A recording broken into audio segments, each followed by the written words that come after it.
It's a pleasure to be here with you this afternoon discussing such an important issue. Cervical cancer has affected people in Antigua and Barbuda, in the Caribbean, and the world at large. And so I want to first and foremost thank the Medical Benefits Scheme and the Prevention Unit for putting on such an important program. They have for a long time spearheaded a lot of health-related things in Antigua and Barbuda that not only serve to make us healthier, but to save our lives. And talking about cervical cancer is of utmost importance. So I'm happy to be a part of it today. Dr. Mrs. Gardner and Dr. Tulloch will have a host of information. I've listened to them a lot of times, and Dr. Tulloch especially has been working so hard in this area in terms of vaccinations and all that. My aspect today will be focused more on the sexual aspect because I focus more on the behavioral aspect. If you have any questions as we speak, feel free to put it in the chat and Miss France and her team can bring it to my attention because when I do the share screen, I won't be seeing the chat. And so I will use the share screen. If there are any questions, just let me know and we will get to it. All right, so here we go. Okay, so today I will be focusing on sexual health and cervical cancer in Antigua and Barbuda. And as Ms. Fran said, my name is Koren Norton. Is everybody seeing the screen? Yes. Okay, great. Y'all can't be so quiet. Y'all have to answer. I can't just be sitting here alone. Okay, so great. Basically, sexual health and reproduction relate to attitudes and behaviors toward our health and the consequences of sexual activity. Some of the components of sexual health are behavior, anatomy and physiology, sexually transmitted infection, contraception, and abortion. For the purpose of my short discourse, I will focus specifically on the aspect of behavior. Now, we all know about the CDC, Center for Disease Control. If you didn't know about it before, you know about it after the COVID-19 situation. And you know that they're the people who spearhead all the work as it relates to healthcare in the world. And the Center for Disease Control and Prevention has stated that a person having the human papillomavirus, I always say it wrong, papillomavirus HPV, is at a huge risk factor for cervical cancer. How do people contract HPV? Oftentimes through sexual conduct. Therefore, we need to look at the link between sexual health and the cervical cancer. Having sex can transmit HPV, which can lead to cervical cancer. Hence, the program persons decided to talk a little bit about the sexual aspect of things. Our primary objective, which we cannot get away from, is to prevent cervical cancer in our women and girls. That's our primary objective, prevention. If somebody is diagnosed, we focus on treatment, we focus on cure and all that. But if we can prevent it, that would save us a whole host of mental issues, emotional issues, financial issues, and a lot of other things. So prevention is always the key. And for those of you who are a little ageable like me, you know the term, right? Prevention is better than cure. And so we will focus on prevention. HPV is passed by contact between sexual partners. This can include vaginal sex, anal sex, and then we have penile oral sex, we have vaginal oral sex, and the use of sexual devices. The physician, Dr. Tulloch, will also mention a little bit, I believe, about skin to skin, without even penis or vagina or oral being involved. But these ways that we mentioned here, vaginal, anal, oral, penile oral, and vaginal oral are the primary ways. And also the use of sexual devices, because we do know that people use sex toys and they don't always clean and sanitize them properly. Ladies and gentlemen, I know that some of these topics might seem sensitive, but we have to talk about it if we want to save lives. When it comes to education, we have to put these things out there. Also, what we need to bear in mind is that people with weakened immune system, including HIV infection, are at increased risk of HPV-associated cancer. And this is why we need to talk so much about the aspect of sexual health. The main way we work in terms of preventing cervical cancer and looking at a sexual point of view is education and awareness. Education saves lives. Who do we educate?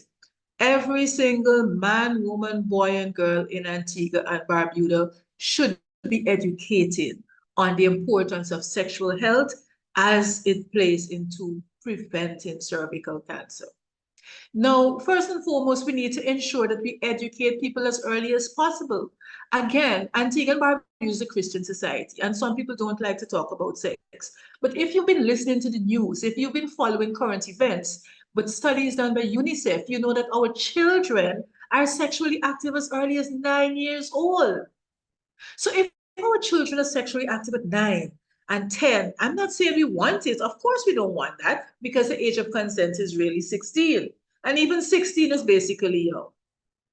If our children are having sex at this early age, then why are we waiting until they're 30 to start talking about how sex can impact them?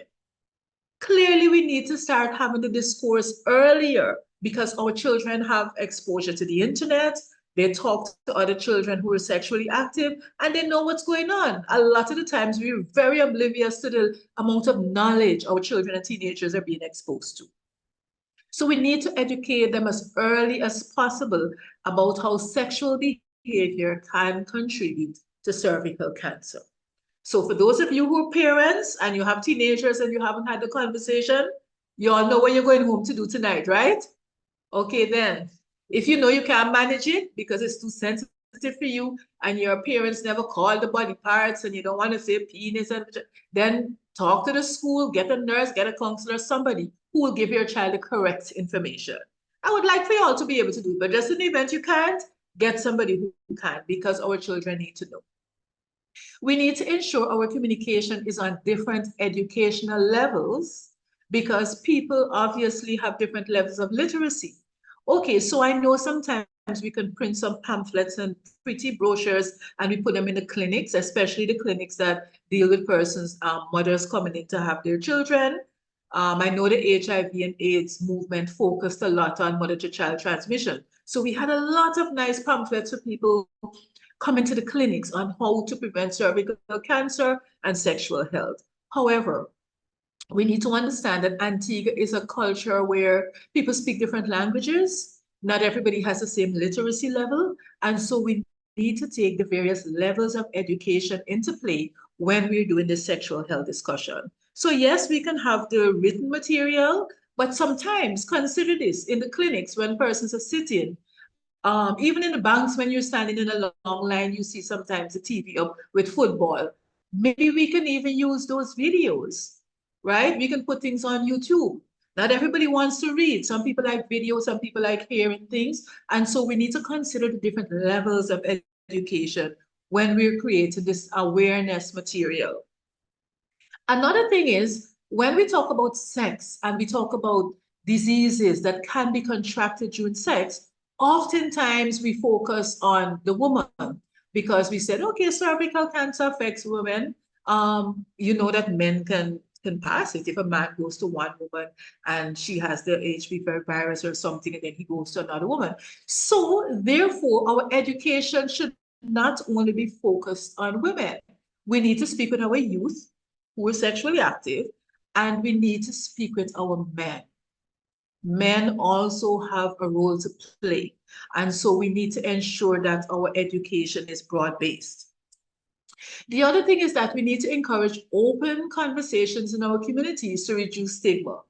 Again, when people talk about sex, it's often in hushed tones. Well, guess what? The churches should have educational sessions, bring in nurses from the community, bring in healthcare practitioners, and have discussions for your members, because they are not when diseases are walking around, they don't pick and choose. I'm going to go to somebody who's a churchgoer and not a churchgoer. And so churches need to have these discussions, district clinics, workplaces. So we need to have open discussion to reduce the stigma associated with talking about sexual health. Prevention, as we mentioned, is at the core of everything. So yes, we will do our pap smears, which are important, and we will have our vaccination, but what else can we do? The thing about condoms and dental dams, they are not as effective as they are with other forms of STD. However, it still helps. It still helps, it still reduces the incidence of these things happening. So we need to make condoms as available as possible. If we can make them free or inexpensive, that's helpful, right? We need to make condoms available. Not only condoms, also dental dams. And we need to encourage safe sex practices, including consistent use of the condoms and the dental dams. So you can't just use it today or use it when you're in the mood. When some persons are drinking alcohol or fetting, and we know Antigua has a fetting season, and 9 months after the fetting season, we see a lot more births. So we know during the fetting season when people are using alcohol, their behavior changes. And so that's the time we need to flood the areas with condoms and dental dams, because you remember, it's not just penis to vagina or anal sex, it's oral also, which this, the disease can pass. So we need to encourage consistent use. We need to encourage the correct use. If you have to use objects and explain to the patients or the persons how to use it, please, by all means, get as graphic as you can, because you might be saving a life. Of course, we are not going to minimize the effects of having regular screenings and checkups for early detection and prevention. Ladies and gentlemen, if you don't remember anything else, please remember what I have here in red. Having sex at an early age increases your risk of HPV. And the more sexual partners you have, the more you are at risk. So having sex at an early age is a risk factor. Having multiple partners where you're not using protection is certainly putting yourself at risk. And having sex, you yourself might only have the one partner. But if that one partner has multiple other partners, then you're putting yourself at risk. It's not easy sometimes to have to say goodbye to somebody, but you're going to choose between a person or your life. So that's where the choice is. And when we talk about education and awareness, we talked about pamphlets or using videos, or whether we want to use songs, jingles, whatever. And we also looked at prevention. The response must be holistic. We are holistic beings. We're not just sexual beings. We are holistic beings. And even though we're speaking about sexual health, our response must be holistic. We must look at the person in totality.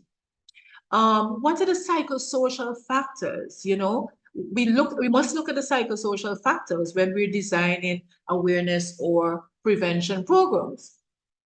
I listed a few of them. The first one is access to health care. That's a big thing. We know we have the medical benefits scheme that covers a lot of things. Our pap smear is free. We have to consider that. Do people have access to counselors? Do people have access to information? When you go to the healthcare facility, the district clinics, and 1 or 2 staff members are there and there are 40 people waiting, do they really have the time to go into in-depth conversation? And so the access must be there. The resources must be there for us to adequately impact it. We have to look at the cost, the financial aspect. We have to look at gender-based violence. We can't get away from that. There are some women who are economically dependent on men. And so whenever the man says to have sex, they have to have it, because that's how they and their children eat. We do have persons in Antigua and Barbuda who still have transactional sex. That's how they eat. That's how they pay school fees. That's how they feed their children. And so we need to have that psychosocial approach to it and consider all these factors. It's good for us to say, you know what? I'm not going to have sex with him because he has 2 other partners. But what if you had 4 children and that was your only means of feeding them? What do you do? So we have to consider all these when we're planning programs, the psychosocial aspect of it. We should consider the emotional aspect of it. How a person's feeling. Are they hungry? Are they okay at their job? Are they having stress at home? All these things impact somebody's ability to make informed choices. And so when a patient or a client or an employee or somebody is sitting in front of you and you're given the information, you need to consider all aspects of their life. I know it will take a little more time, but it's really important. Just telling somebody you need to change your sexual behavior, it's nice to say, but it could be easier said than done if we don't take every other aspect of their life into consideration. And then on the other side of it, if the prevention does not work and we're working with someone who has been positively diagnosed with cervical cancer, the treatment affects their sex life. It affects their sexuality. They'll have low libido, loss of interest in sex, painful intercourse and all that. And that also, a conversation also needs to be had with those persons who are going through the treatment. How, okay, now you've been declared as positive, you're working on getting treatment. How does this affect your sex life going forward? Some women are afraid that their partners will leave them, and so they continue to do things that could be putting themselves at risk or putting someone else at risk. So we have to also consider that. And then the final considerations is, one second. The final considerations are, that's better grammar, right? And nobody corrected me. All right. So we need to consider the importance of respecting cultural beliefs and norms when discussing sexual health. We have to look at our own culture. Like we mentioned, we know at carnival time, people are drinking, they're happy, and persons tend to let their guards down. That means our education programs can be targeted, especially around the time when people are most vulnerable. We know there are certain religious practices that people participate in. That should be taken into consideration. So the programs must be targeted, respecting our cultural beliefs and norms. We can't take a cookie cutter approach. So the CDC said this, or PAHO has said this. We can't just uplift the information and drop it. It has to be reviewed in the context of who we are speaking with. Are we speaking with school children? Are we speaking with a community organization? Are we going to a workplace? We tailor the conversation to match so that when the word goes out, they understand it. They can personalize it. And so we need to consider the cultural beliefs and norms. We also need to look at the role of our healthcare providers. We have our physicians, the OBGYN staff. Those are the ones who oftentimes see women coming for pap smears, who are doing the vaccination. We have our nurse practitioners. Listen, sometimes I think we underestimate, I'm not looking at the clock, I'm going to wrap up now. Sometimes I think we underestimate the value of our nurses. You know, our physicians do a lot and they're excellent and qualified, but sometimes physicians can be a little intimidating to the average person on the street. But when a nurse is there in that white clothes, there's something with nurses associated with care, and people can, the doctor gone, give a full explanation. And then when the doctor is gone, then they ask the nurse, what you were saying there, was she saying there? So nurses have a role to play in being nurturing and giving the information. And nurses oftentimes have a relationship with the patients, especially in the districts, because you know them, you've given birth to their children, you know what's going on. So nurses, you have a part to play. Social workers, counselors, teachers, school counselors, the person who do health and family life education. Remember, we said we're starting young. Employers have a part to play. We can't get into that. But there's something we need to start paying more attention to these people who are running businesses and hiring people. You have a responsibility. It's not just for them to work and you give a paycheck, but their well-being. We must look about our employees' health, right? And so we need to spend some time on that. As a resource, I wanted to share with you the Antigua Planned Parenthood Association.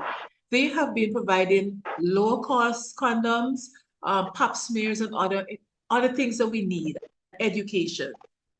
I would like to encourage you to utilize the resource of the Antigua Planned Parenthood Association. That's the only referral I basically had because I know they provide a lot of services.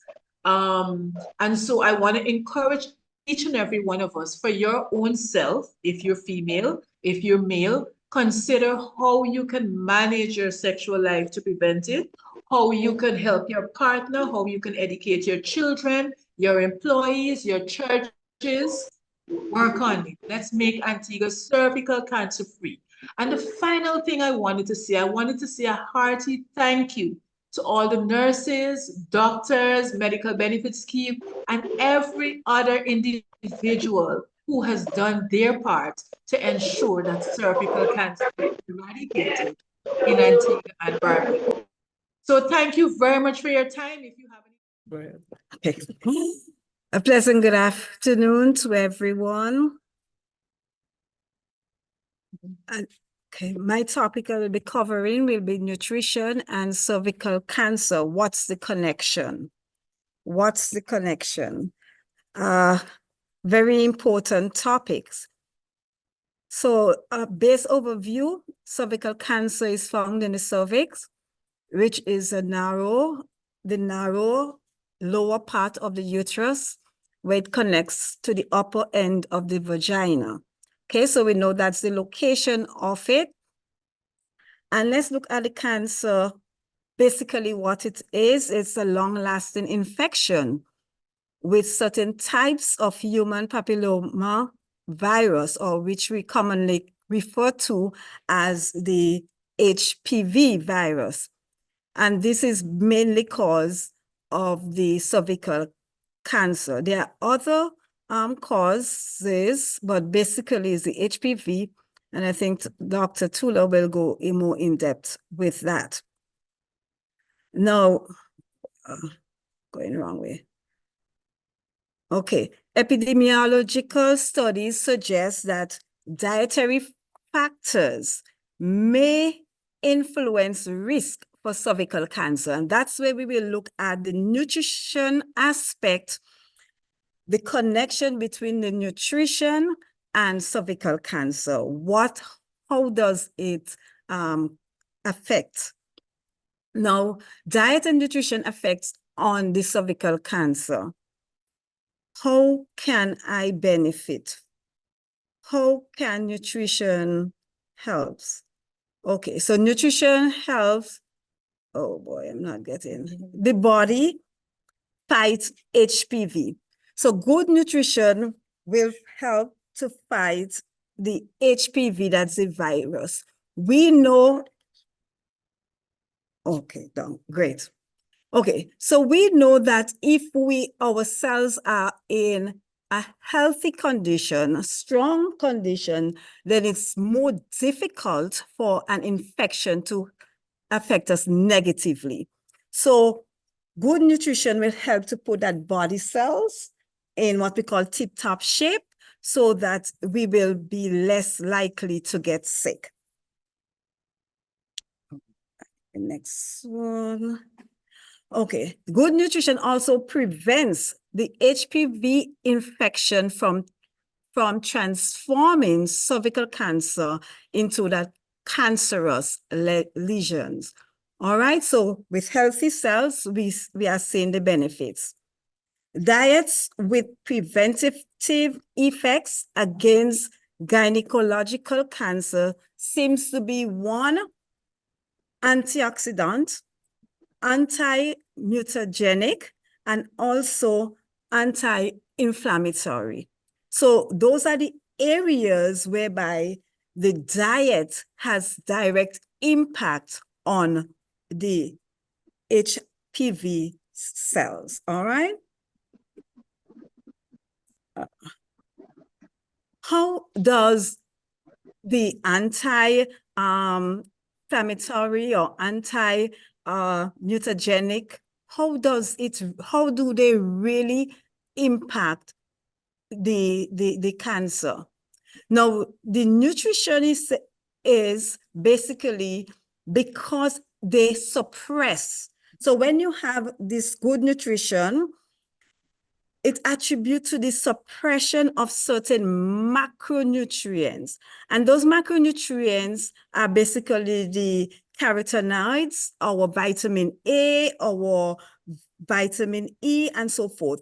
They suppress the negative effects that comes with HPV infection.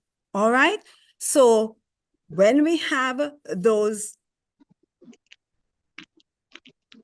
when we have things like the macronutrients which are high in vitamin A, basically, and vitamin E, and folate, and vitamin E, we are able to reap that benefits. Now, I will go in a little detail. Basically, let's start with our flavonoids. Now, flavonoids vitamins can act as what we call scavengers. Okay, so they actually attack what we call the free radicals and the oxidants to prevent that damage. So we know that basically in our everyday life, in our living, our bodies produces those free radical cells. And with antioxidant vitamins, they get to work and they're able to get rid of those free radicals, which indirectly or directly can damage our DNAs. Now, we do have, I'm going the wrong way again. Now, those flavonoids are believed to provide the necessary protection against those cancer cells and those benefits from the flavonoids. I will be telling you some of the foods that are really rich in flavonoids that we can use. So we have things like the apples, asparagus, we have black beans or broccolis, the cranberries, the lettuce, lima beans, onions, spinach, blueberries. We do know and we understand with cost of living, the increasing rates of our prices, that blueberries and asparagus might be on the high end. But hey, there are other things that we can use. So the spinach can be grown in the backyard, and we have the things like the onions and the lettuce and the cabbages. Those we can have readily access to. And those, as I said, they are rich in flavonoids that can help to get rid of those free radicals. Because remember that those free radicals can damage our DNAs, all right? So we want to really tap up on those flavonoids. The next one, we will look at the macronutrients, micronutrients, basically, that will affect us is our folate. Now, interaction appears to exist between the folate status, and it directly can influence our cervical cancer risk. So if your flavonoids are believed to protect against the cancer and can be found in the following foods. What it is said is that, I'll go back to flavonoids. Okay. So women with high plasma folate concentration, studies have shown that they are significantly less likely to be diagnosed with cervical cancer. And that is when, along with the folate, that they have good levels of vitamin B12. All right. So yes, we want to ensure that you have good levels of folate, but at the same time, your vitamin B12 must be in the normal range. Now, folate, again, we can find folate in our foods right around us. So foods that are rich in folate include things like our favorite avocados. We have things like the chickpeas. We have things like the lentil beans. We have like the orange juice, the Roman lettuce and strawberries. Again, we do not have to reach for the strawberries if it's not affordable. The orange juice, the lentil, the chickpeas, those are things that are readily available and are reasonable in price, and those we can use. We can use, for instance, we can use our lentils. We can do stew peas with it. We can do things like soups. We can do things like patties. There's so much we can do with our lentils. So I encourage you to capitalize on those foods that are accessible and those that are reasonable in price, so that you can be able to accumulate as much of that folate that is so needful. Then lastly, we have our carotenoids. So we would have looked at the antioxidants, and we would have looked at our flavonoids, and we are now at our carotenoids. Now, the carotenoids might elicit protective effects through the antioxidant capacity. Again, they are different, they work differently on our body. So we have the antioxidants that deals with the free radicals, but then we would have the carotenoids that helps to protect, again, our cells, again, through the antioxidant capacity. Now, these valuable sources of vitamin A are actually found in most of our fruits and our vegetables. We can also get some from our beans, and particularly in orange foods. So we're looking at foods like carrots. We're looking at foods as the sweet potatoes, and that's like the orange sweet potatoes. We have things like the pumpkins and the butternut squashes. Now, Lisa, all of those foods are readily available. I mean, some of them would be in season, and when they are seasonal, the prices are lower, and those are things that we are able to get readily and to use. Now, while there are some foods that we are able to, that have direct link to reduce the risk factor of our cancer, cervical cancer, there are some foods that also link to pro-cancer. All right. So yes, we want to avoid some foods. I would have just encouraged you to use some particular foods, but there are some that definitely we want to avoid. What are they? So processed foods, red meat, the low dietary fiber foods, foods that are high in sugars, they are all pro-inflammatory and associated with the increased risk of cervical cancer.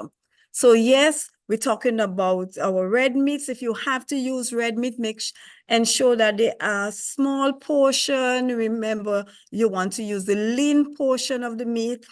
Foods that are low in dietary fiber, things like the white flour, the white bread, white rice. You want to insert, or you want to ensure that you bring up the level of fiber in those foods. So that's where you will use the lentil peas and then the lima beans and so forth, and pack those foods with those type of fiber. All right. You definitely want to reduce the amount of sugars that you are taking in, because those foods have direct impact on the risk for you getting cervical cancer. All right. So while it would not give you cervical cancer, it creates, the environment creates, will be easier for you to be affected by cervical cancer. Now, studies have also shown that significantly greater risk in persons, in women who consume alcohol regularly. So with persons who would have been using small amount of alcohol or no alcohol at all, seem to have a better stand against cervical cancer. All right. So definitely we want to ensure that we don't use alcohol. And if we do use alcohol, we want to ensure that they are in small portion or small limited amounts.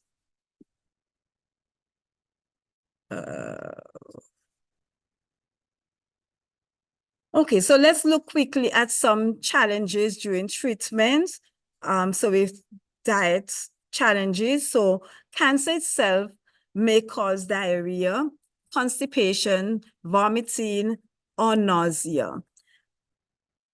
Now, if you're affected with any kind of disease, so even though it's cancer or any type of disease, and you're experiencing diarrhea or constipation, vitamin or nausea, those are serious conditions. And hence, you want to ensure that you take time to get the necessary nutrients, because you'll be losing nutrients through your diarrhea episode or your vomiting episodes. So you want to ensure that you are putting in back that nutrients. Your sense of smell will be affected in some persons. Not every patient, not every client will be smell will be affected, but many persons, because of the lack of smell, it will directly affect your appetite. And therefore, because they are connected, you want to ensure that you are able to smell. So even though you're not able to smell, you want to do the next best thing, sight. And sight is also will help because it looks good. Your mind will already be working and your sense of taste will be pucked up. And then you're able to eat. Because remember, if you are not taking the necessary nutrients, you are not putting your body in a state to help fight that infection. So you don't only losing nutrients with your vitamin and diarrhea, you are also affected by the smell, because if you don't smell the food and you don't have that nice aroma, you don't want to eat. But if you are smelling, right, and you get that scent, it encourages you to eat. The same thing with your taste. You know, this doesn't taste right and it doesn't have a flavor. It is not going down. And that's all because of your condition, that's what you're going through. And it may affect even the taste of it. But that's with the taste, that's where you become creative. So you want to ensure that you spice up your food. You want to use different seasonings, things that will help to create that taste so that you would want to eat, because it's very important that you eat during those times. Fatigue is another challenge you might go through. And because you are so tired, you don't want to eat. And that's why it's very important to have that support, family support, friend support, that you don't have to cook, that someone is preparing your meals and someone is assisting you to help you to eat. Because when you are tired, when you are fatigued, you really don't have that energy to do the necessary preparation. All right. The other thing you may face with it's pain. When people are in pain, it affects the amount they eat and so forth. So you will want to get the pain addressed, and then you're able to enjoy your nutrients or your foods. Now, you want to ensure that you eat best to feel your best. All right. If at that particular time, is that what you feel like you can eat, that you can tolerate, you go ahead and eat it. You strive to eat your best, but at other times you may not have that energy or that the appetite to eat what is presented. You just want to ensure that you are consuming some form of food so that it can help with your healing and restoration of health. Adequate energy. So you want to make sure that you eat intentional. You are intentional with your eating. All right. I would have spoken about the necessary, your high fiber, your low sugars. You want to ensure your fruits and your vegetables. So you want to be intentional, especially if your appetite is very small. You want to ensure that you have adequate protein, healing the body and repairing damaged tissue. Now remember, with the cancer, your body is shedding. So you have your healthy cells and you have your cells that are unhealthy. And therefore, you want to make sure that you have that adequate protein for the replenishing of those cells. Now you have your source of protein. You can get it from your animal source, which would be your complete protein. Remember, if you're going to your animal source, you want to limit the amount of fats, and you want to ensure their portions, it's not large portion. Or you can use the choice of plant-based protein, whereby you're able to combine your peas and beans and legumes and grains, right, to get your source of protein. So both sources are good. You just have to know how to do it. And the help of a nutritionist or dietitian, we can provide that necessary support for you. Increase your fluids. It's important. Remember, water, your first line of fluids, but you can use your juices, you can use your milk and so forth, because you need that necessary energy. Remember, you need that fluid to take your nutrients throughout the body for your support and for your healing. So it's important, especially if you are vomiting and you're having diarrhea, you need that fluid to prevent dehydration. All right. In summary, reduce the cervical cancer risk by practicing the long-term consumption of your flavonoids, your antioxidants, such as your vitamin A, your vitamin D, and your vitamin E, your carotenoids, and your folate. So those are very important nutrients for the management and for the lowering of your risk for cervical cancer. Now, in the foods that grow around you, so we're talking about our spinach, our sweet potatoes, our carrots, our butternuts, our pumpkins. Those are really accessible and at good prices for the support of your conditions. Remember, long-term consumption of large amounts of these foods and nutrients should be avoided to lower the risk of the gynecological cancers. So if you're having large amounts of sugars, large amounts of low fiber foods, definitely those will increase your risk. So we want to do the best things to eat the higher fiber foods, our flavonoids, our antioxidants foods, rich foods that will help with those cancers.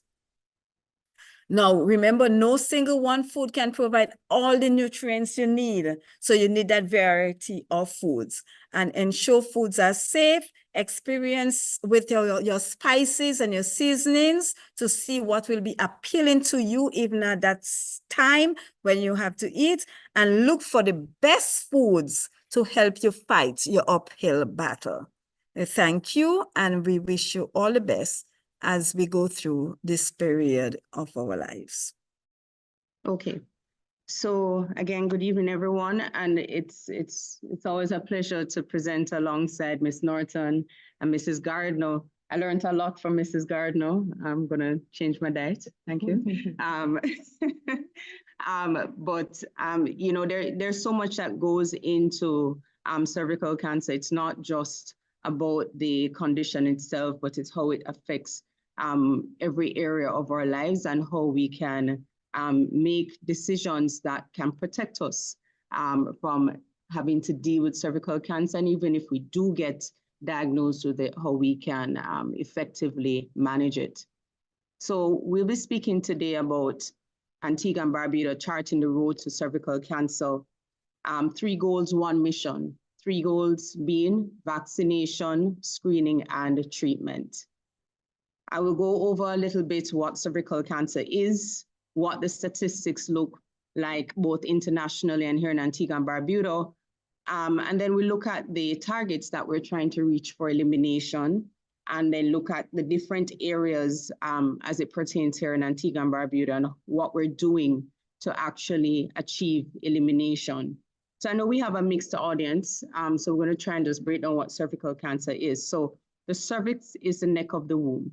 It's that lower part of the womb that sits on top of the vagina, and it remains closed during pregnancy so that a woman is able to carry her pregnancy to term.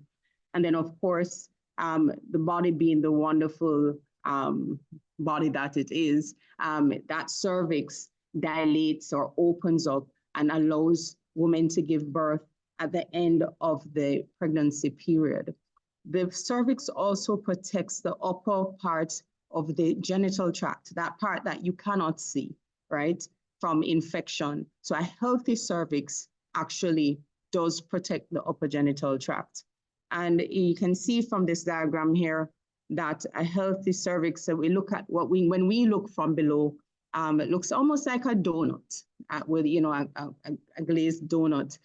But when changes start to occur in the cervix, we can actually see that with our eyes, and depending on the extent of the cervical cancer or a condition that's affecting it, the cervix, we can actually see, and it might look something like that.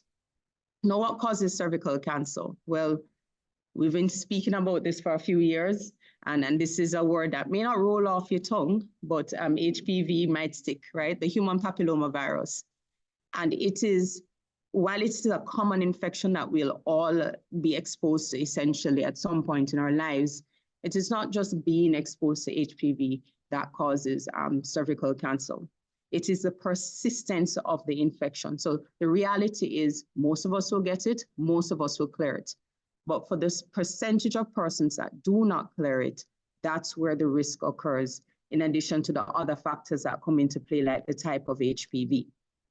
Like I said, most of us will get one form of HPV at some point in our lives. And HPV is actually a very common and hardy virus. It's ubiquitous. It's all around in our environment. It's on surfaces. It's on our skin. So this is a virus that we live with essentially. And it's also not a very easy virus to kill either. So, we try our best to clean the surfaces, use all sorts of things, but this is a very hardy virus, and that's something that we need to remember. Mrs. Norton spoke about persons not necessarily cleaning their sex toys effectively, but even if they do their best, the reality is this virus is very hardy. Now, there are many different types of HPV, about 200 types, but 14 have been identified as putting someone at risk for going on to develop cervical cancer, right? And that's what this table is showing. There's some that are what we call low-risk types, and they cause genital warts, most commonly 6 and 11, which accounts for 90% of the genital wart cases. And genital warts it's annoying for most persons. It makes them uncomfortable, and it can cause a few irritating symptoms, but certainly doesn't cause cancer. And then you have this group here, at the bottom of this table, that are associated with changes in the cervix that can go on to become cervical cancer. And I want you to pay attention to 16 and 18, because those two types account for more than 75% of the cases of cervical cancer that we'll see. Now, ladies, doesn't mean that if you have 16 or 18, that you're going to get cancer. But it does mean that we do have to monitor you very closely, and we have to do our diligence or checks to make sure that you're not currently at risk, and monitor you until your body actually clears it. It's also important to note that these high-risk types of HPV don't only cause cervical cancer, but they cause other cancers as well, and we'll speak about that a little later. As you can see here, HPV is linked to about 5% of the cancers that occur in the world.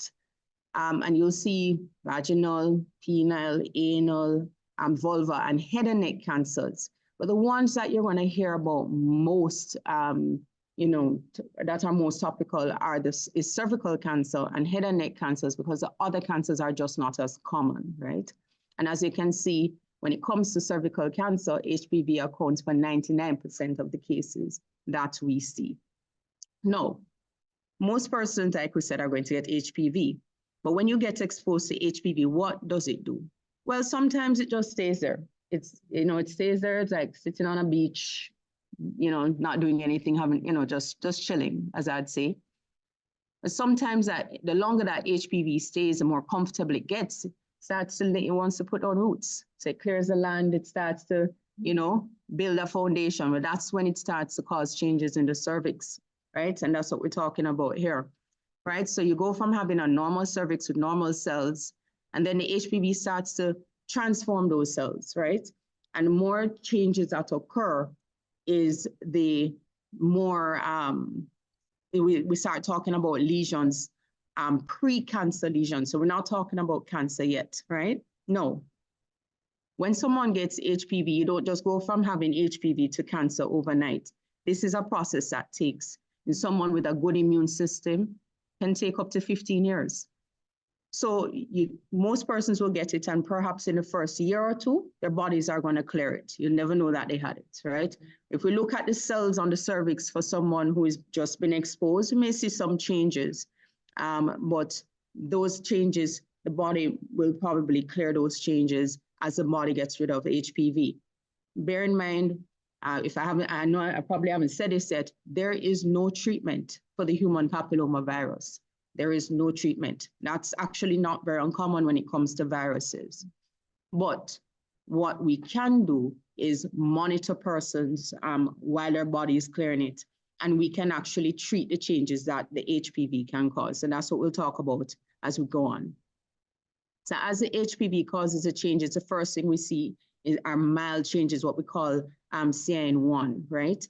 And persons who even go on to develop those changes, which can happen over beyond a 2-year period, 3 or 4 years, your body can still reverse that, right? So more than half of the persons who have HPV infection that stays around long enough to cause mild changes will actually be able to reverse that as their body is clearing the HPV. Now, the longer that HPV stays, those changes now change from being mild to being severe. We talk about high-grade lesions, right? And that's that pink that you see taking over the entire layer of the cell to the right of the screen. Now, when persons go on, I should say, to develop those changes, you're less likely to actually reverse the changes as your body is trying to clear the HPV. And that's why it's so important that women do their screening, because you cannot see these changes with your eyes. You can't sometimes even see these changes on a regular vaginal examination. These are changes that we actually have to look for, right? And we would have to treat women who go on to develop these changes to prevent them from getting to the stage where we're talking about cancer. And that entire process from going from a normal cervix to cancer, we're talking about 10 to 15 years. So we have a tremendous amount of time to identify women and get them to treatment. No, the reality is everybody is at risk. There is no exception. It doesn't matter what the context in which someone is exposed to HPV, whether it is in their one relationship they've had their entire life, or, whether it is that, this is their third relationship, it doesn't matter. The reality is we are all at risk, right? Especially once we become sexually active. Now, there are certain things that can further increase that risk. So anything that weakens your immune system. So you talk about having HIV, you talk about persons who have to be on medications that suppress the immune system, whether it is because they have an autoimmune condition or they had a transplant. Those persons are going to be at risk, and it's really important that they do their screening. The presence of other genital tract infections. So when we talk about presence of herpes, which is more common than people recognize, the presence of any sexually transmitted infection like chlamydia or gonorrhea, what those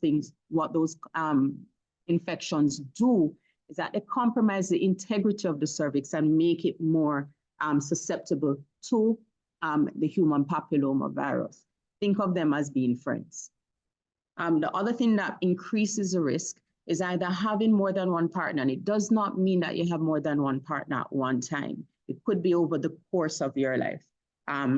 Or having a partner that has multiple partners, which is unfortunately a common occurrence in the Caribbean, where, men may have multiple partners. But just bear in mind that that does increase your risk of having, getting HPV and getting one of the types that can cause the changes that lead to cancer.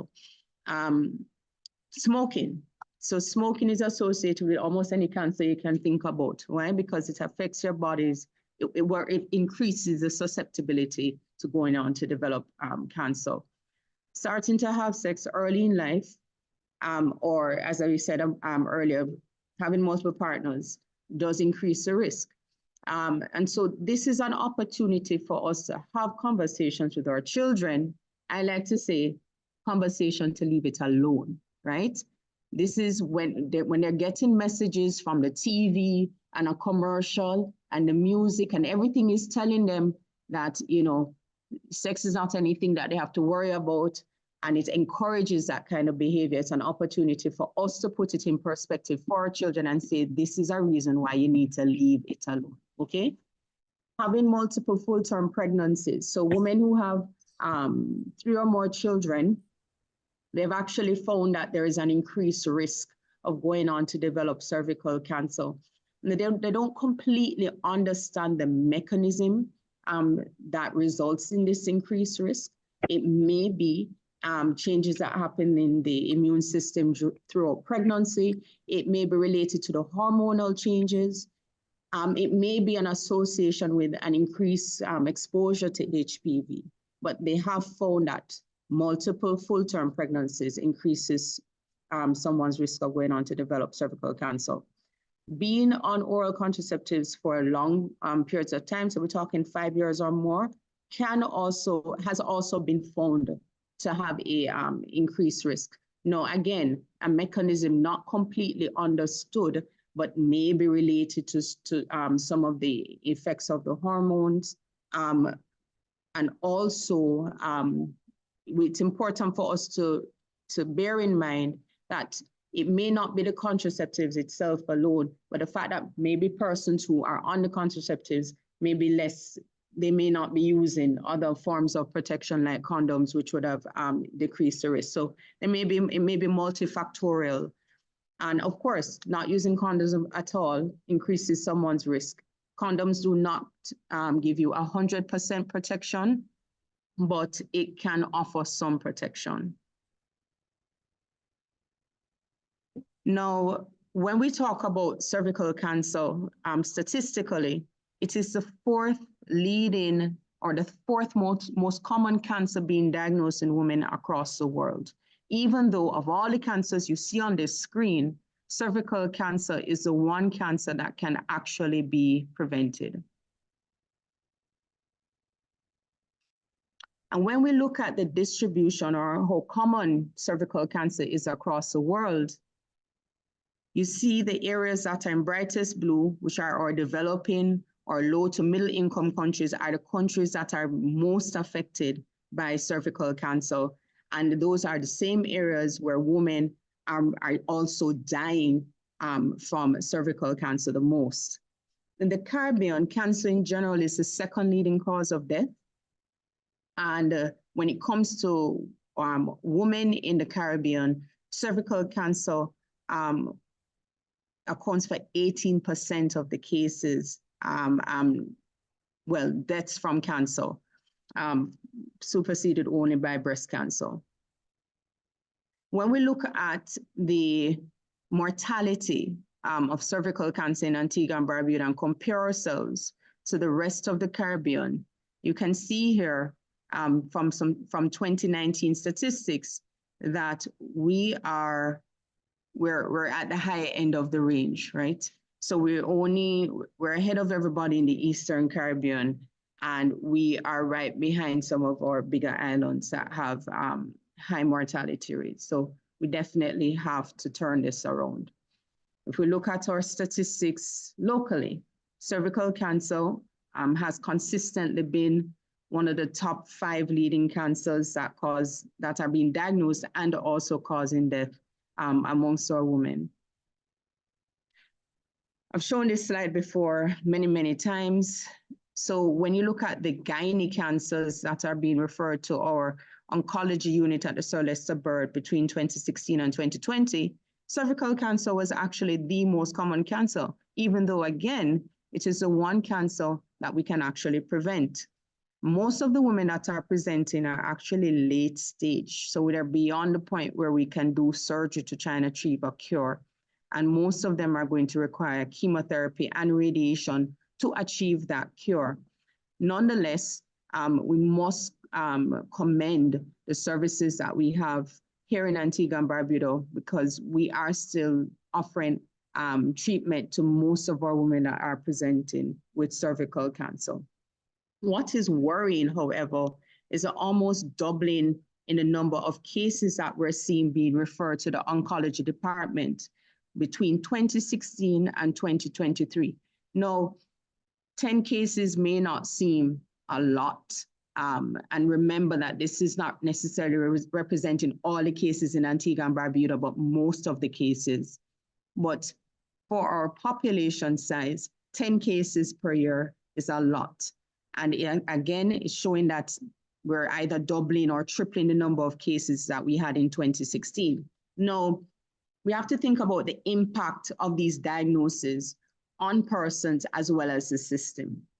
Now, when we talk about vaccination and screening, and colposcopy and surgery and chemoradiation, which is really how women progress, right? So for persons, when we're trying to prevent, we do vaccination and screening.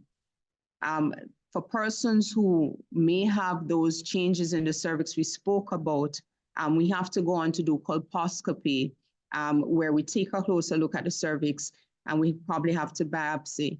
And then for women who go on to develop cervical cancer, we're talking about surgery or chemoradiation.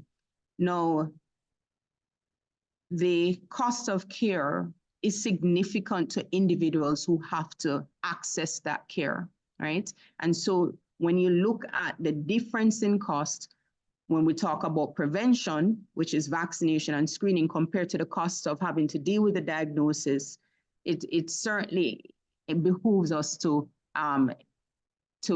basically place more emphasis and advocate for prevention, rather than having women having to face these costs of care.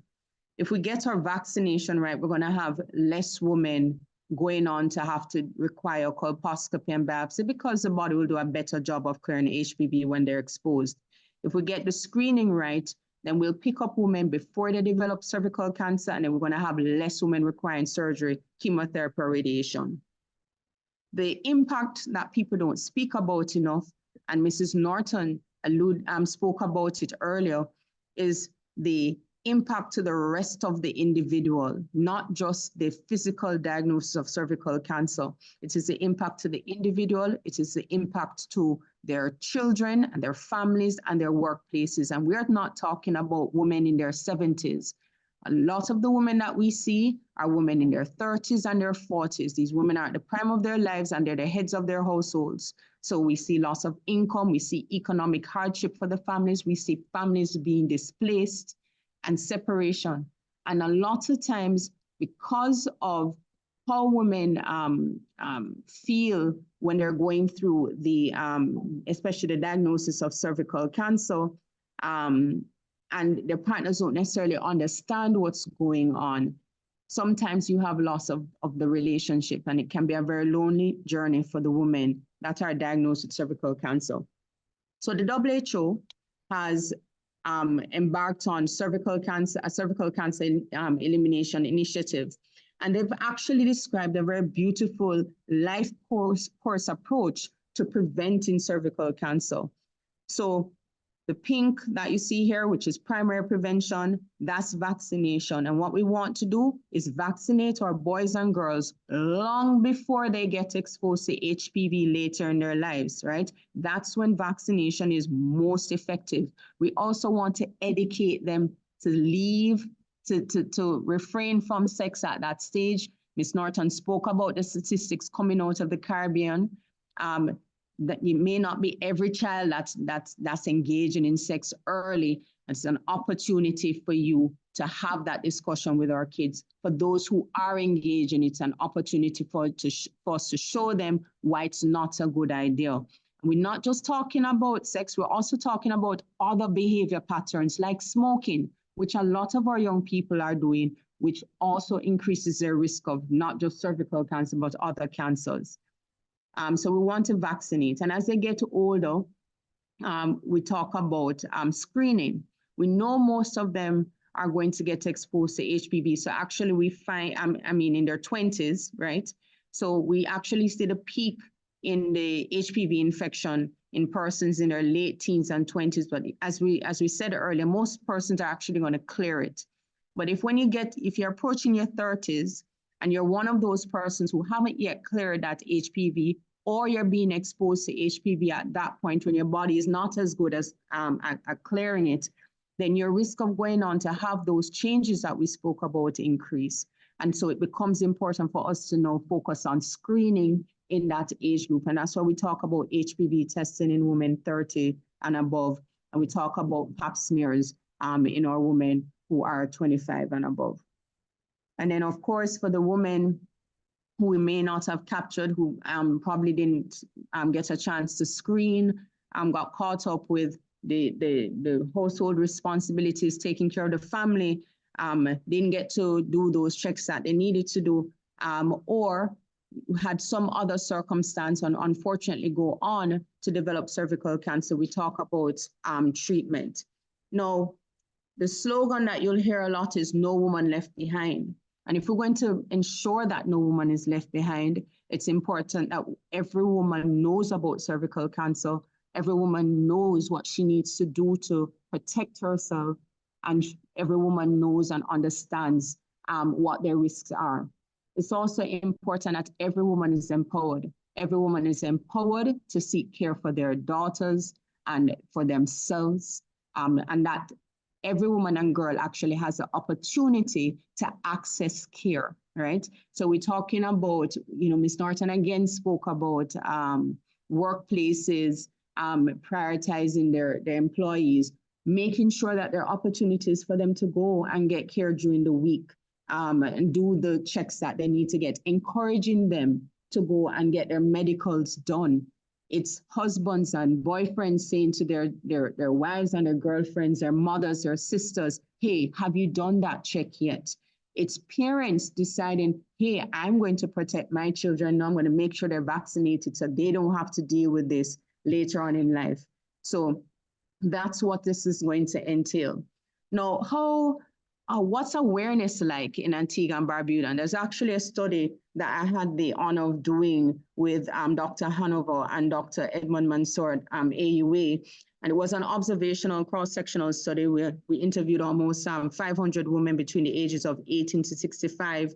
And we tried to get an idea of how aware they were about HPV, cervical cancer vaccination and prevention.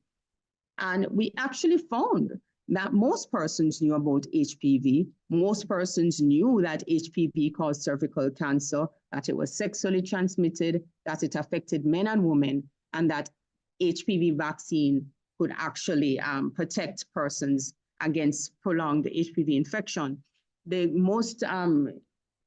source of information was mostly the internet and, of course, their doctors' offices and social media. In terms of barriers to vaccination, even though most persons that were interviewed had at least a high school level education and saw their doctors regularly, 80% of them had seen their doctor in the last year. Half of them had health insurance, but we still had about 40% who had not done their pap smear in the last 3 years. And we also only had 12 or 13% of them who were actually vaccinated against HPV, even though even by their ages, at least half of them would have been able to access HPV vaccination. And so the WHO has called the world to global action to eliminate cervical cancer by vaccinating 90% of our women, screening 70% of our women with a high performance test. We're actually talking about HPV testing once by the age of 35 and again by 45. And then for those women who go on to develop the pre-cancer or the cancer, making sure that they receive, 90% of those women receive care. And if we get that right, we can reduce significantly the mortality that's associated with cervical cancer, and we can prevent it altogether. And we use the word elimination, but it's important for us to realize we're not talking about 0 cases. It just means that you have less than 4 cases per 100,000 women. And is this possible? Of course. There are countries that are already doing this. We talk about Rwanda, we talk about Tanzania in Africa, where that has some of the highest incidence of cervical cancer. They're already turning their statistics around. So we can learn from them. And the biggest lesson that we can learn from Rwanda or countries like Rwanda and Tanzania is that the answer for countries like Antigua and Barbuda is going to come through leveraging our foreign assistance, collaborating with our international partners, and having strong political will in order for us to achieve elimination. So the first thing we're going to talk about is vaccination. And I have good news for you. The WHO has actually approved single dose HPV vaccination as being protective for cervical cancer.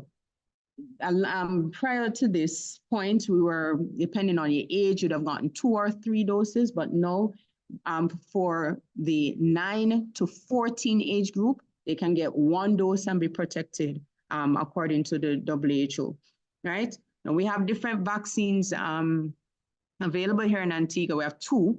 We have Gardasil that can be given up to age 26 and covers the 2 types of HPV that causes most of the warts, in addition to type 16 and 18 that cause most of the cervical cancer. But you also have Gardasil 9, which can be accessed privately, and that can be given up to age 45, and it covers for some additional types of HPV and gives them a little bit more protection.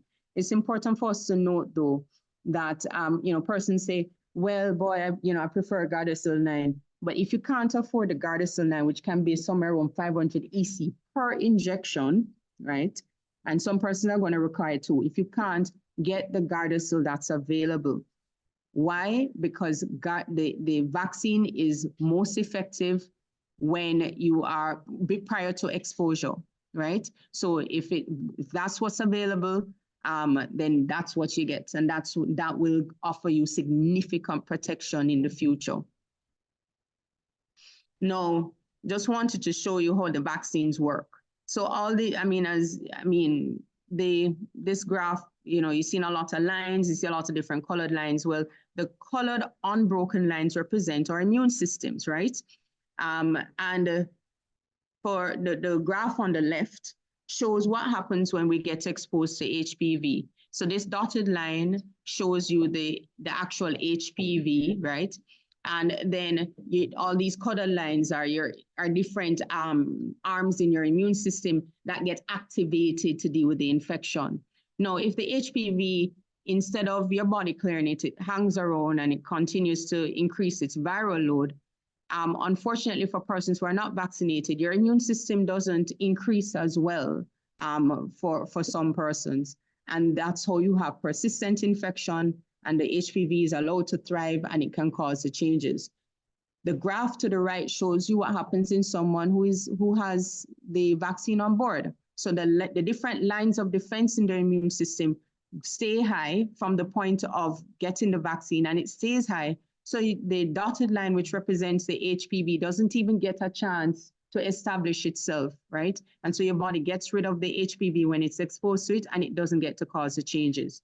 And HPV vaccination, it's safe. It's been around more than 10 years. Millions of doses have been given all over the world, and countries are already experiencing the benefits of having effective vaccination programs. And this is just showing you what's happening in the UK, where there's already seen a decrease in the number of persons with HPV type 16 and 18. They're seeing less genital warts, and they're seeing less of the precancer. When it comes to vaccination, there are countries in Africa as well that are turning that around. We've had challenges here in the Caribbean, a lot of misinformation, people are hesitant.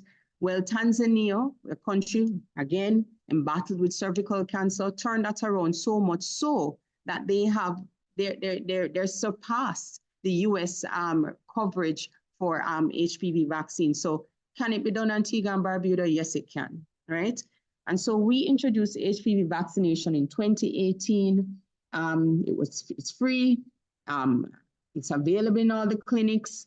And we started off really well, right? So if you look here for this July 2018 to December 2019, before COVID took set on us, we were doing pretty well. With at least 30, almost all of our cases of vaccination, or most of that, happened in that time period. And so in that short period of time, we were able to achieve close to 11% of persons getting at least one dose. But you see, we fell off tremendously after that. And Antigua and Barbuda, we have to change that. We have to turn that around if we're going to create a future for our girls where they do not have to deal with cervical cancer. What are we doing with screening and treatment? Well, until recently, we've been under screening. It means that half of the women that are supposed to be screened have not been going for screening. Again, that doesn't give us an opportunity to intervene and prevent cancer. And so we proposed a target of, if we can screen at least 2,500 women every year for the next 5 years, we would meet the WHO criteria and be well on our way to eliminating cervical cancer. And how we're going to achieve this? Working together. So PAHO has been a big partner for us, and has really supported Antigua and Barbuda, Basic Health International, AUA, medical benefits, and we all just, Sir Lester Bird Medical Center, all of us have been working together to get Antigua and Barbuda where it needs to be. And the first thing Antigua and Barbuda did is that we started to have training. We were the first country to undergo training utilizing the PAHO guidance for the implementation of HPV testing. And this is Dr. Mazza from PAHO and Dr. Celie Thomas, who we all know, and in that session in 2022. PAHO went on to further support Antigua and Barbuda, realizing that we were serious about eliminating cervical cancer, and donated devices. This is a thermal ablator being handed over by Dr. Cherie, our country program manager from PAHO, to Dr. Celie Thomas, and that has been used to treat women who have precancerous lesions. They also donated the HPV testing equipment that we utilized in our pilot program. Basic Health International visited us in country, and they assessed our facilities, our readiness to implement HPV, and did training with us. We have Dr. Roberts here, who, well, I'm sure all of us know, and our wonderful team here. I see Nurse Bunting, and this is us undergoing, and this looks like Nurse Coffee, undergoing training with BHI for HPV testing and use of the thermal ablators.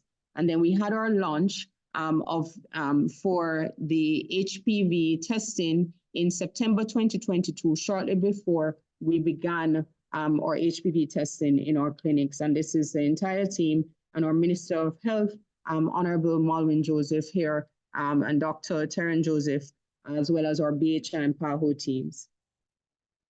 And so Antigua quickly went from rapid planning, expanding our services through our pilot, and now we're preparing to scale up our HPV testing, right? So we targeted 11.6% of the population, the screening population, which represented 1,500 women. Initially, we targeted women between the ages of 30 to 49, but we changed that age range as the program progressed.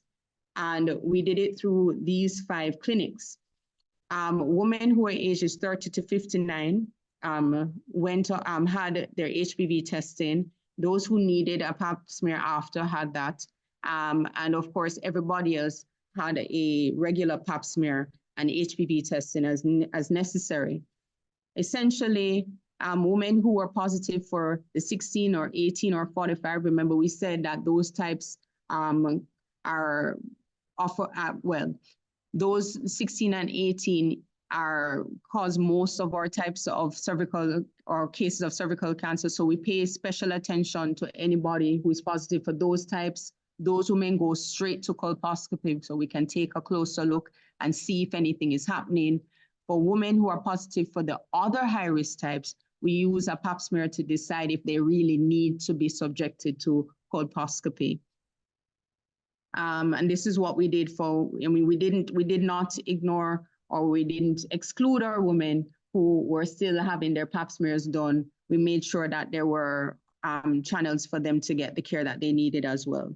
So women went from doing their tests in the clinics to their samples being taken to the lab and then getting back their results within 2 weeks and then being referred to colposcopy. And then of course, the women who had the high-grade lesions underwent treatment, whereas women who had mild changes didn't require any treatment at that time and were monitored. Now, interestingly, this was the first time we were able to comment on the prevalence or the, how common HPV was in our population. So we were able to screen 1,545 women, and we had a high-risk HPV positivity rate of 21.7%. Now, the Caribbean generally has a higher percentage than the world average. And so we were not out of keeping with our Caribbean neighbors where those studies have been done. And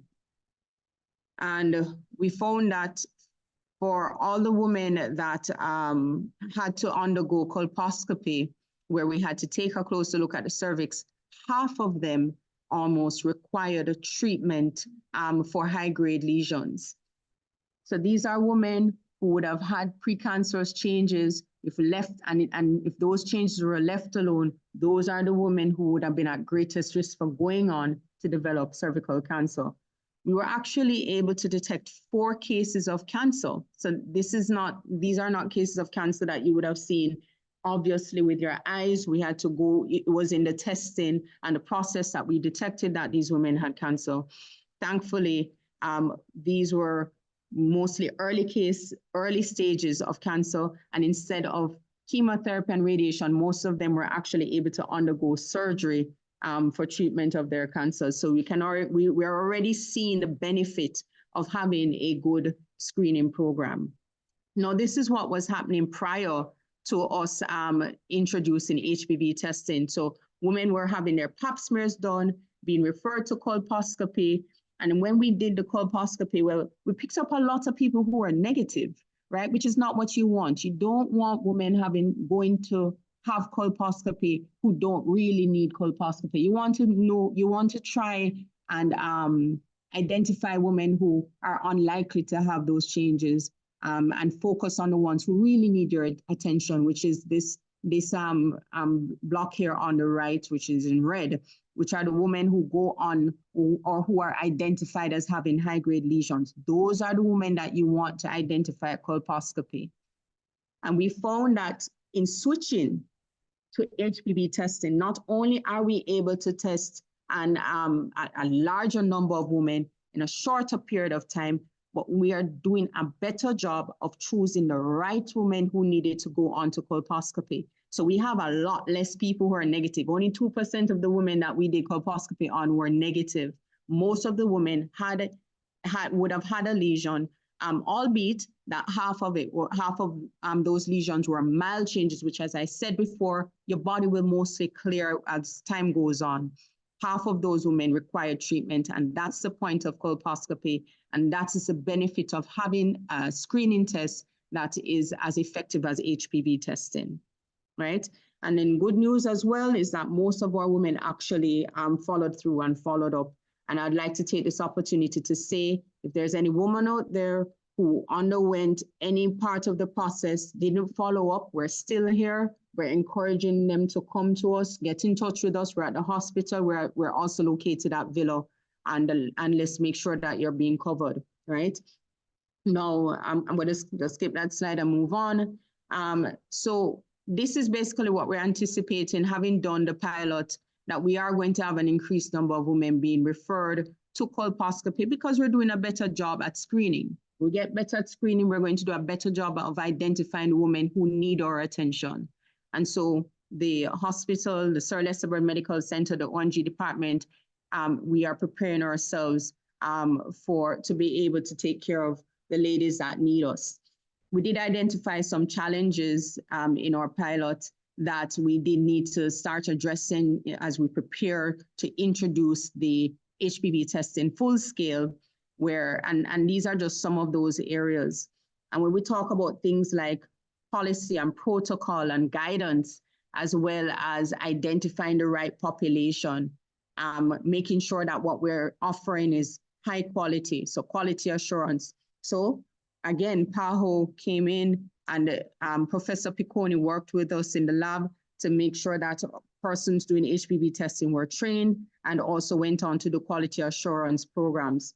We also got trained. So the obstetricians and gynecologists, even though we would have had exposure to the work that we're doing, you know, we got even more training in terms of our colposcopy and being able to offer treatment to the ladies that are referred to our service. And this is a team. There were 10 doctors and 5 nurses that participated in the training that was carried out through PAHO with the IGCS, International Gynecologic Cancer Society, and MD Anderson, and that was done in May. The ministry also identified a team, which I have the honor of being a part of, alongside here with Sister Michael and Dr. Kelly Hill, and we are working together to coordinate the services for Antigua and Barbuda to reach the elimination targets. We also have here some of our OBGYNs along with our Minister of Health and our Dr. Duncan, our medical director at Sir Lester Bird. And I want to bring your attention to this gentleman in the blue who has been just an amazing colleague, Dr. Wayne Quinlan, who is a gynecologic oncologist. And because of Dr. Quinlan, we have been able to offer the women who need cancer surgery, the surgery that they need for the last year. And so I'd just like to really say thank you to Dr. Quinlan and also to the hospital and the ministry for the support and the vision in supporting this program. We're now developing our gynecologic oncology services. And we took it a step further. We quickly went from looking at how we did in our pilot, and Antigua and Barbuda is now getting ready to present the first ever cervical screening guidelines, national guidelines that everybody will be able to follow. We'll all be doing the same thing. And this is the stakeholder meeting we had with our PAHO consultant, Dr. Anna Cabanes, who came in country and worked with us, actually both virtual and in country. And so Antigua and Barbuda, you can look out for your guidelines really soon. And this is the path that Antigua has been on for the last 5 years and well on our way now to cervical cancer elimination. The program is actually centrally located at Villa, where the program is coordinated, and we'll be working with the hospital, the participating clinics and the lab, as well as the Ministry of Health, to make sure that we are offering a high quality program. And you will see some changes to the guidelines, most notably where we're used to starting or screening at age 21, you're going to see that age change. Except for women living with HIV, we will continue to start their screening at 21. And that screening modality will switch from being primarily pap smears to HPV testing. And so we're really very happy to be able to offer this quality of service to Antigua and Barbuda. And this is our Minister of Health, myself and Dr. Joseph in Washington, where Antigua and Barbuda was actually recognized as the country leading the Caribbean in the elimination of cervical cancer, the country that has utilized the resources through PAHO and that international collaboration to be able to improve each pillar from vaccination to screening and treatment. And we were happy to be able to present the work that we were doing in Washington. So Antigua and Barbuda, we can end cervical cancer. It's time for us to inform ourselves. It's time for us to vaccinate. It's time for us to get screened. It is time for us to have these conversations and encourage each other to do what we need to do to protect our women. So thank you very much. And I also want to leave this here. These are our activities that will be coming up. I want you to look out for it, participate. A lot of fun activities coming up. The poster competition for the children. We're looking forward to the winners this year. And also we're going to be having Wear Teal Day. So please put on your teal on January 26th, take pictures so we can see teal, you rocking teal in your circles and see who wears teal best. All right, so thank you so much. It was a pleasure, and I'm looking forward to your questions.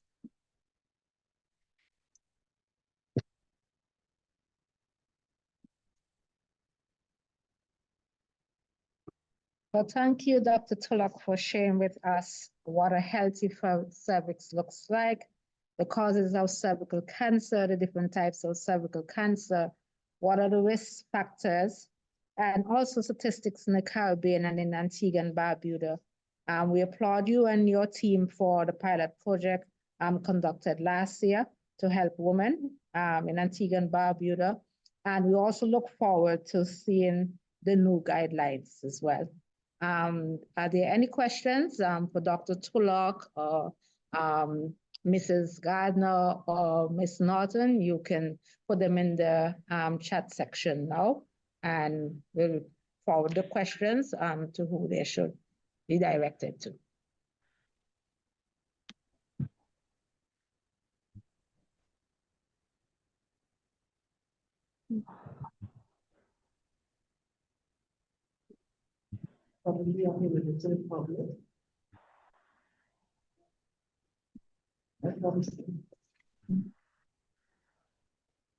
Okay, so we have a question. Will this recording be available to the public? Yes, I said yes. Yes, yes. And my director responded and said, yes, in a few days, you will have it. Are there any other questions? Does screening require an appointment at the Villa Clinic? Okay, thank you for that question. No, it doesn't necessarily require an appointment at the Villa Clinic. We will have a total of 10 clinics that are participating in HPV screening. And so you'll be able to call those clinics and make your appointments. We're also looking at other mechanisms that we can put in place for women to be able to make those appointments. And we will share that information as we get to that point. But certainly, as it is, you know, you can, when we share the list of clinics that will be doing HPV testing, women will be able to contact those clinics and make their appointments. Or we may actually have an online system where women can also do that.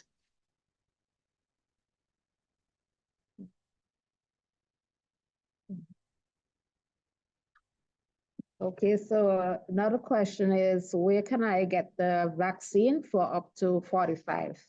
Okay, so the Gardasil 9, which is the one that can be given up to the age of 45, can't tell you all the doctors that probably offer it. Certainly pediatricians offer it. There are many pediatricians that do.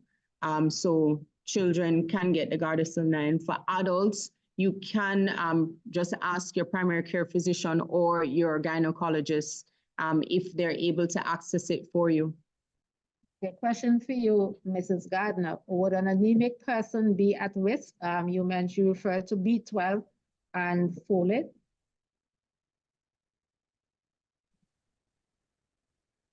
Okay, so if the question is if anemic person, so the anemic person will be a deficient in, let's say, iron, okay? And that's not necessarily folic acid. So anemic refers to basically you have a low iron count. What studies would have shown is that persons with low folate along with the B12, they are at a higher risk for having cervical cancer, not necessarily someone with a low HB or iron count. All right, so we have to ensure that the folate is up and persons with folate and B12, those two nutrients are at a better risk of fighting any of those. The lesions, the cells will be in a healthier position to work along.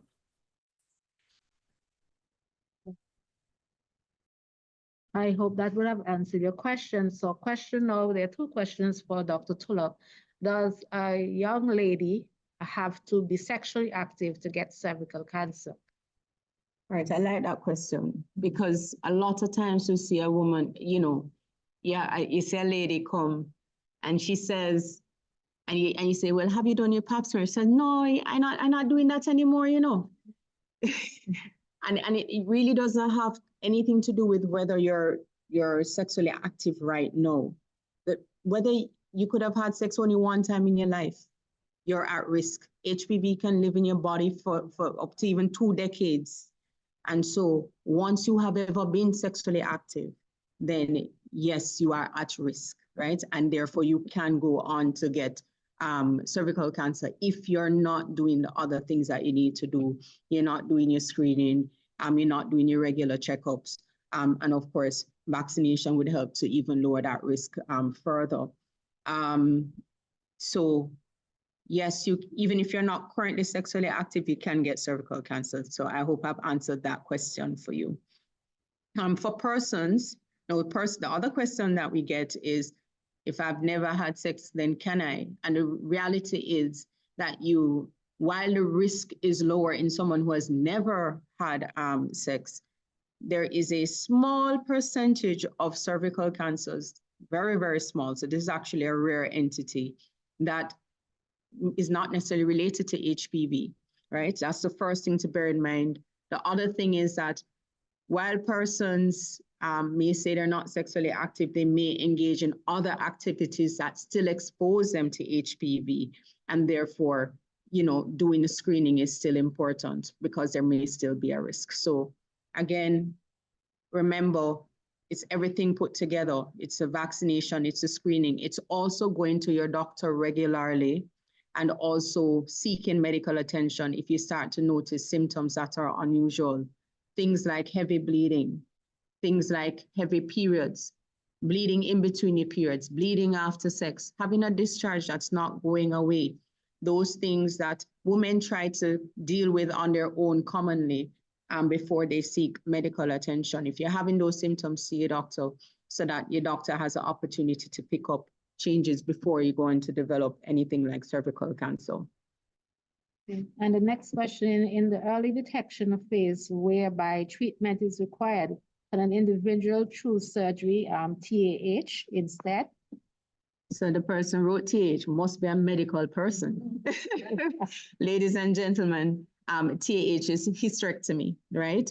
So basically the question that's being asked is, if you went to see a doctor and you were found to have a precancer lesion, that requires treatment, can you opt to just say, doc, take it out, take it out? No, that's a conversation we have all the time. And the question always is always a balance, right? Now, doing a hysterectomy is major surgery. That's not a decision to be taken lightly. And so it must be that the risk of doing the surgery is outweighed by the risk of not doing the surgery, right? And very frequently for persons with precancerous lesions, it's very rarely will we need to offer anyone a hysterectomy for their treatment, right? So that's not a standard of care, and that won't be something that we necessarily offer upfront, except in particular circumstances like a lady who has had been treated more than once, or where we have other concerns. Okay, I hope that answers your question. And there's another question. Vaccines now available for women over 50? Not that I'm aware of. So the persons who make Gardasil 9 have approved it for up to the age of 45. I would not say that there are not places in the world where people may give it to persons outside of that age range, but that is not what the company has approved it for.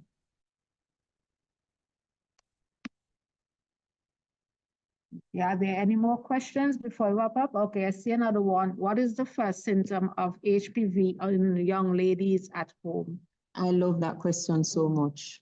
Why? Because the reality is there are no symptoms.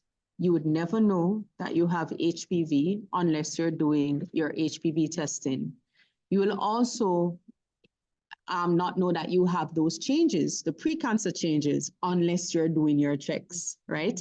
So that's an important point that people need to understand. If you're going to wait until you have symptoms, usually it means that things have moved along a little bit more than you'd like, and not as early as you'd probably prefer them to be. The point of screening is that you will not know unless you do your tests, unless you're doing your checks with your doctors, and that's why we're here.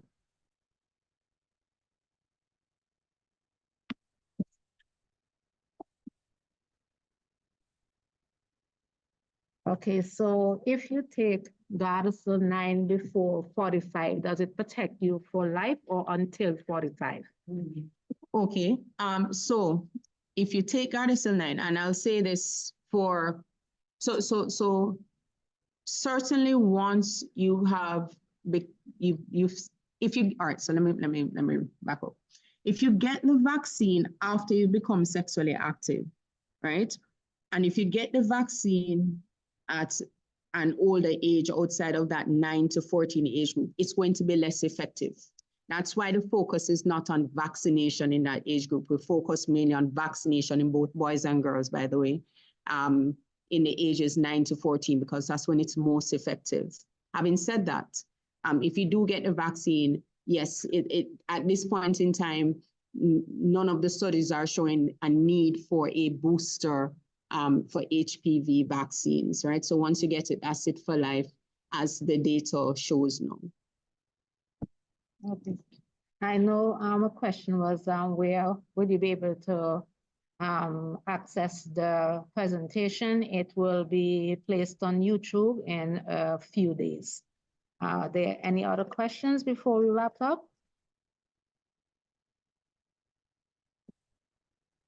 Okay, another question. How often are ladies over 50 required to get HPV screening? So I'm going to expand that question to not just women over 50. HPV testing is offered every 5 years, right? Once the test is normal or negative rather, okay? So we tend to start at age 30 and we go all the way up to 65.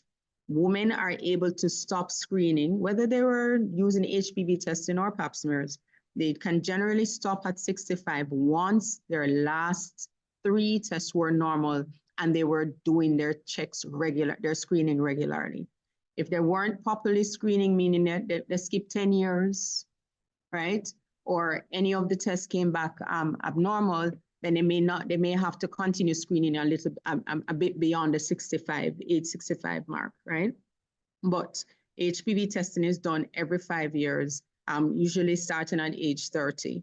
There are also some guidelines that where women may start at 25, but the general recommendation, including by the World Health Organization, is that we start HPV testing at age 30, and then we use the pap smears outside of that age group.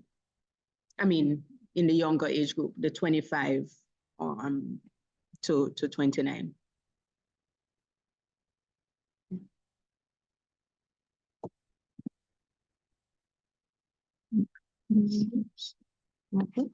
Okay, so on behalf of the prevention unit and our presenters, I would like to say a heartfelt thank you to all our participants for joining our cervical cancer health talk today.